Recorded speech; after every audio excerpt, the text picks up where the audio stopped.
Europe 1. Jean-Marc Morandini. Eux au moins incarnent le renouveau de l'info sur TF1. Lundi matin, ils seront aux commandes pour la présentation des cérémonies du 14 juillet. Anne-Claire Coudray et Gilles Boulot sont avec nous ce matin. Bonjour à tous les deux. Bonjour. Bonjour. Merci d'être en direct avec nous sur Europe 1 ce matin. On va parler du 14 juillet dans un instant. On va avoir un petit bilan peut-être de la saison. Gilles Boulot, on va commencer avec vous. Est-ce que c'est l'année de la consécration pour vous ? Ah non, c'est un métier dans lequel il n'y a pas de consécration, puisqu'on remet son titre en jeu tous les soirs. Donc il n'y a pas de consécration. Les audiences sont au rendez-vous. Il y a eu beaucoup de la part de l'info de TF1 cette année, dont certains avec Europe 1 d'ailleurs. Est-ce que ça veut dire quand même que ça y est, voilà, vous vous êtes imposé définitivement comme la référence en matière de présentation du 20h ? Non, je dirais pas ça. Je dirais qu'on a beaucoup travaillé et que ça porte ses fruits et qu'on essaie de bâtir quelque chose qui ait du sens.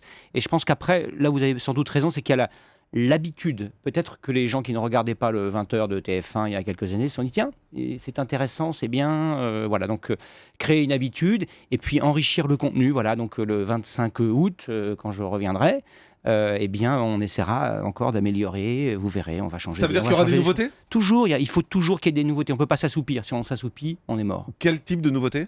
Sur le fond, sur la forme. Voilà, tous les ans, il y aura des choses. Et là, Par à la exemple rentrée, qu'est-ce qu'on va pas divulguer des secrets d'État ? On va changer un peu le tout début du journal. On va créer des rubriques récurrentes qui seront clairement identifiées, qui seront passionnantes, qui seront très bien. Voilà, structurées et faire en sorte que le journal soit clair, qu'il ait une belle architecture, qu'il ait de la classe.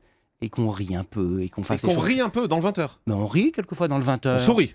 Ah ouais, quelquefois je fais des petits jeux de mots d'Alman Vermo vers 20h23. Oui, c'est ça. Certains les relèvent. Après 20h20. Après 20h22. Après 20h22, pour être précis. Aujourd'hui, vous avez pris une sacrée avance par rapport aux 20h de France 2. Eux annoncent également des changements pour la rentrée. Ça vous inquiète ou pas du tout ? Pas du tout, c'est dans la nature des choses. David, que je connais très bien, David Pujadas, voilà, il se dit la même chose. Il faut bouger, il faut pédaler. Si vous cessez de pédaler, vous tombez. C'est obligatoire. Tout l'environnement des 20h bouge, tout ce qu'on peut avoir sur les tablettes, tout ce qui se passe sur les autres chaînes. Si vous restez figé, vous vous faites dépasser. Les gens vont se dire, mais la présentation est un peu vieillotte, ou les incrustations, les sujets, le mode de narration. Donc il faut bouger, et bougeons. Anne-Claire Coudray, vous êtes la joker de Claire Chazal. Est-ce que cette année n'a pas été frustrante pour vous ? Alors, pas du tout. Parce que Claire Chazal a refusé de prendre des vacances pour pas vous laisser à l'antenne. Mais alors, j'étais ravie de pouvoir prendre les miennes à ce moment-là, figurez-vous. Non, pas du tout. Moi, j'ai eu des missions intéressantes. J'ai pu travailler et être disponible pour mon service, qui est le service étranger, pour faire du reportage. C'est assez lourd de faire des remplacements régulièrement, puisqu'évidemment, on nous voit à l'antenne le week-end, mais ça veut dire qu'on est aussi disponible 10 jours avant, qu'on ne peut pas nous envoyer en mission, parce que sinon, on ne sait pas jamais quand on revient. Donc, non, c'est assez contraignant et je n'étais pas du tout frustrée de tout ça. Moi, je préfère que les choses soient très claires l'été. Je reprends les rênes 1 mois et demi, je m'installe dans l'exercice. On a eu quand même quelques journaux pendant les élections que j'ai assurés, même s'ils étaient très courts. Mais non, j'ai pas du tout été frustrée d'antenne cette année. C'était des petits remplacements, mais vous aimez l'antenne ? Vous aimez la présentation ? J'adore la présentation parce que c'est un exercice différent, parce que ça nous permet de prendre du recul. Quand on est reporter, on a l'adrénaline du terrain, mais on est quand même le nez dans le guidon 20h sur 24. Et c'est vrai que quand je suis à la présentation, ça me permet... C'est un exercice intellectuel passionnant. On travaille en équipe élargie avec les chefs de service, on réfléchit à la priorité, à la hiérarchie de l'info. Ça, c'est quelque chose qu'on ne fait pas sur le terrain et c'est un plaisir très différent. Et puis en plus, je me suis rendu compte que la présentation m'améliorait aussi sur le terrain. Et ça, c'est une grande... Je pense que je prends plus de recul, je pense que j'ai la tête plus froide. Parce que quand on est encore une fois sur le siège du 20h...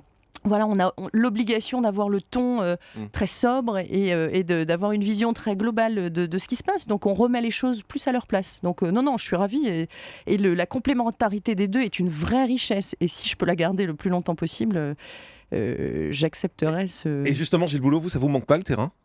Puisqu'on voit tout ce que apporte le terrain à Anne-Claire, est-ce que ça vous manque pas par moment ? Vous dites, j'adorerais bouger. On voit par exemple aux États-Unis, vous avez longtemps vécu aux États-Unis, les présentateurs des grands journaux qui vont souvent sur le terrain quand il se passe quelque chose. En France, ça se fait plus. Ça s'est fait à une époque dans les années 80. Ça se fait plus beaucoup.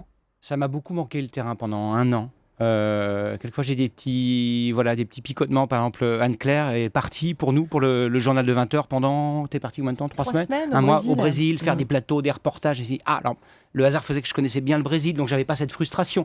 Mais quelquefois, je me dis, j'aimerais bien. Là, en ce moment, Israël, Gaza, voilà, c'est là où les choses Et c'est impossible d'aller faire un journal là-bas? Rien n'est impossible, rien n'est impossible. Il faut que l'actualité l'impose et il faut que techniquement le journal ait une bonne tenue. En revanche, partir à Berlin, faire Madame Merkel, partir à Sochi, faire Vladimir Poutine, oui, mais faire tout un journal, pourquoi pas? Il ne faut pas se l'interdire. Mais ça fait pas partie des choses que vous envisagez pour l'année prochaine, de sortir le journal? Honnêtement, non. On ne se dit pas tous les trimestres, il faut, pour le faire... Non, mais quand il y a de l'actualité, comme Israël en ce moment...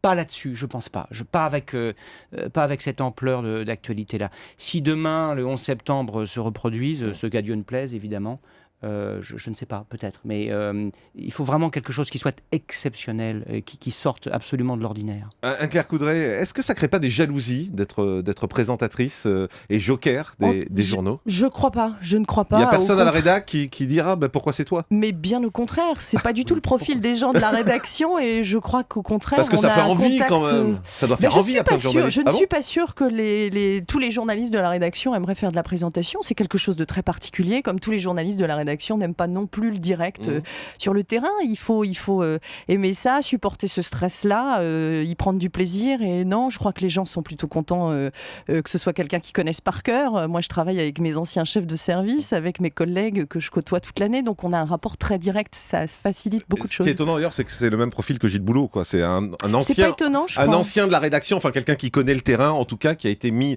aux 20h et non pas quelqu'un qui est parachuté sans jamais avoir fait terrain. Et c'est peut-être ce qui fait votre force à tous les deux. D'ailleurs, je suis obligé de vous poser une question, Anne-Claire. Ça se passe comment avec Claire Chazal? Très bien. On sait qu'elle a peur de vous, on sait qu'elle ne veut pas quitter son fauteuil de peur que vous fassiez plus d'audience qu'elle. Mais je ne crois pas. Franchement, je pense que les gens se trompent complètement. Je suis loin d'être la première remplaçante de Claire. Je pense qu'elle a vraiment eu le temps de gérer cette question du remplacement d'été et des vacances. Et je crois qu'on est tellement différentes. On se connaît depuis longtemps. Moi, je travaille toujours pour elle les week-ends en tant que journaliste. Je crois qu'on est justement tout sauf concurrentes, précisément parce que j'ai un profil, un style très différent d'elle et qu'elle sait aussi que j'ai beaucoup de plaisir à faire mon travail de reporter. Donc, vous attendez son départ pour prendre sa place? Mais pas du tout, ça n'arrivera sans doute peut-être jamais dans cette fonction-là, et Gilles l'a dit, on n'est jamais sûr de rien, et moi je sais que je serais, évidemment, si ils choisissent quelqu'un d'autre le jour où Claire part, vous serez frustré. Je serais un peu frustrée, mais je ne serais pas désespérée parce que je sais que j'ai aussi un autre métier qui me passionne, et donc voilà, j'en ferai... Gilles Boulot, on parle de ce 14 juillet, dispositif exceptionnel pour TF1. Ah bah oui, on essaie à chaque fois on parlait du journal il y a un instant avec vous et avec Anne-Claire, on essaie de tenir une promesse de renouvellement. Alors, il y a quand même le 14 juillet, tombe toujours le 14 juillet, ça vous a pas échappé. Ouais. Il y a toujours un défilé à 10h dès que le président de la République descend les Champs-Élysées. En revanche, c'est pas toujours le même. C'est pas toujours le même président, donc tous les 5 ans, il y a un peu de suspense. Et surtout, chaque année, il y a une connotation différente. Et donc là, moi, je trouve fascinant le fait que cette année, nous sommes en 2014, on va célébrer le 100e anniversaire de la Grande Guerre. Il y aura 70 représentants de 70 pays belligérants il y a un siècle. Donc on va s'intéresser, on va ouvrir cette page d'histoire. On va comparer aussi ce que fut cette guerre il y a un siècle, ce qu'est la guerre ultra-moderne aujourd'hui. Et puis on va faire des choses que personne n'a faites jusqu'à présent. Notre Louis Baudin national, qui est un passionné de l'armée, un passionné de l'aviation, un passionné de la marine, et ben on va faire un direct avec lui depuis un sous-marin nucléaire. Donc voilà, on va essayer de faire ça. Denis Brognard copilotera un vieil avion de chasse, c'est ça? Surnommé le Baron Rouge, Denis Brognard, 1m98 sous la toise. Ouais. Il va essayer de se mettre dans un coucou de 14-18. Et puis il parlera avec nous, on le verra. Olivier Santi qui sera à bord d'un Transal. Voilà. Et Christophe Palais depuis la tour de contrôle des défilés militaires qui est placée en haut de l'Arc de Triomphe, c'est ça? Plus d'autres surprises. Le tout, c'est d'incarner. On aura aussi une reconstitution de bivouac de la Première Guerre mondiale pour justement comparer les armements de l'époque avec les armements d'aujourd'hui. On dormira pas dedans. Il n'est pas prévu qu'on dorme dedans. Je ne vous conseille pas, Gilles, si vous voulez être en forme le lendemain matin. Et puis voilà, on reviendra sur ce qu'a été cette grande guerre, le quotidien des poilus, et de façon très pédagogique, mais avec toujours une résonance avec aujourd'hui, entre hier et aujourd'hui. Et puis l'interview de François Hollande, également, Gilles Boulot. Oui, dans la foulée, avec une petite demi-heure de... 13h15, c'est ça à peu près 13h15, voilà, avec David Pujadas. Vous irez à l'Élysée. Certains en particulier, je pense aux présentateurs vedettes de RMC, qui critiquent énormément le fait que les journalistes aillent à l'Élysée. Ah, moi, j'ai aucun problème avec ça. J'ai aucun Il n'y a pas un problème. souci d'aller à l'Élysée, d'aller chez le président pour l'interroger? Ah non, mais c'est pas le palais du président, c'est le palais de la République. C'est le palais des... Il y a une pression quand même qui est différente que quand François Hollande... Je ne la reçois aucune. De toute façon, je n'ai jamais de ma vie interviewé François Hollande. Donc j'ai aucune pression ni avant ni après. Et ce n'est pas le palais de François Hollande. C'est aujourd'hui le palais de François Hollande. Ce fut celui de d'autres présidents. Et dans quelques années, ce sera peut-être celui de Caléon. C'est Donc, le palais de la République. Bourdin se trompe. Sur ce point-là, Ouais. absolument. Le grand direct des médias, Jean-Marc Morandini.